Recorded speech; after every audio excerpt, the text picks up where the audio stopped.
Hello, what is up mga mom, sir, ma'am? Ako po si Ralph C. Fres, ang visual artist from Manila. And today we are going to customize the Marvel Legends Magneto from the X-Men 97 series.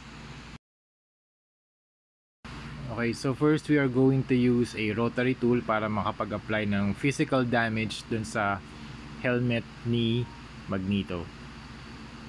Yan, ingat kayo dyan mga mom, sir, kasi umiikot yan ng mabilis. So kapag gagamit ng mga Dremel or kaya any rotary tool, please be very careful.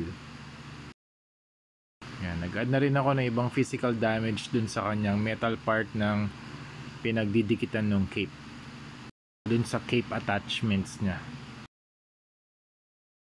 Okay, next step, we are going to mix ultra black and intense violet para makapag-apply tayo ng wash. So yung dark wash, nag-add siya ng nakakapag-add ng shadows kapag nag-apply tayo ng black wash. So sa pag-apply ng wash, mas marami yung water kaysa dun sa paint. Siguro mga ratio niya mga around 70-30 or 80-20. 80% water and 20% paint. Yan, depende yan sa preference nyo. Kung mas dark yung wash nyo, mas maraming paint. Yan, i-apply na rin natin dito yan sa likod ng cape niya. Actually sa buong body nag-apply ako ng dark wash.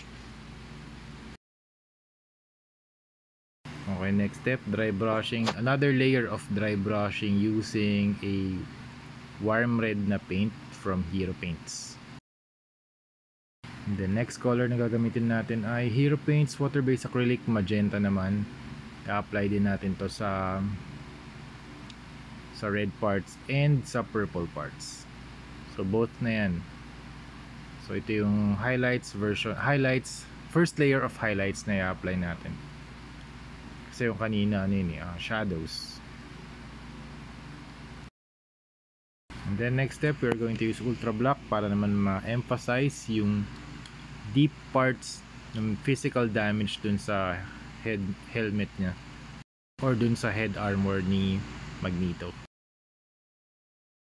Okay, next step, ultra black tsaka sponge. Ito para makapag-add tayo ng mga maliliit na speckles or dust dun sa body niya or sa cape ni Magneto. Use this very sparingly, so hindi naman lahat ng parts talagyan natin ng mga speckles. Tapos Hero Paints warm red naman para makapag-apply tayo ng mga blood effects diyan sa across the eye of Magneto. Yan, para susundan lang natin yung physical damage na line na ginawa natin dun sa head armor. And then next step, first time ko to gagawin, mag-apply ako ng mga tear or punit dun sa kanyang suit. So by using a basic skin tone and a finer brush, makakagawa tayo ng illusion lang naman to. Hindi physically bubutasan yung suit. So mag-apply, i-reveal lang natin yung basic skin tone niya dun sa ibabaw ng suit niya. So parang ang mangyayari visually, para siyang punit.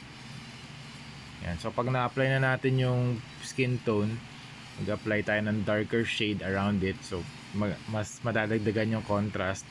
And over that, we're going to add a layer of blood effects para mag-merge yung basic skin tone and yung mga dark layers into one tier, into one damage patch.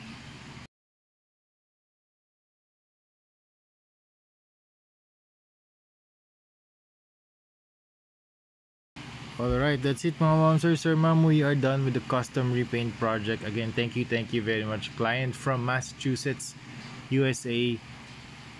Nabil niya to si Wolverine and si Magneto. Yan, dalawang X-Men 97 na battle damage custom na action figures. Papadala na natin yan soon. Again, thank you very much Laro Anan for helping me ship the items from Manila to any part of the world. Thank you din, shoutout din sa LBC. Ayun, nag-apply din pala ako ng Boss Ni flat clear para meron siyang top coat, ma-seal yung paints and wala namang problema to sa mga joints. Nagagalaw pa rin siya, articulated pa rin siya, minimal chances of paint rubbing kasi sobrang nipis lang din ng paint na in-apply ko dun sa mga joints niya. Tsaka meron naman siyang joint allowance, so may space, kaya mas mami-minimize yung chance of paint rubs and paint scratches. So yun, that's it mga ma'am sir. Ilalagay ko na lang yung mga photos at the end of the video. Thank you very much for watching and see you sa next video. Bye bye.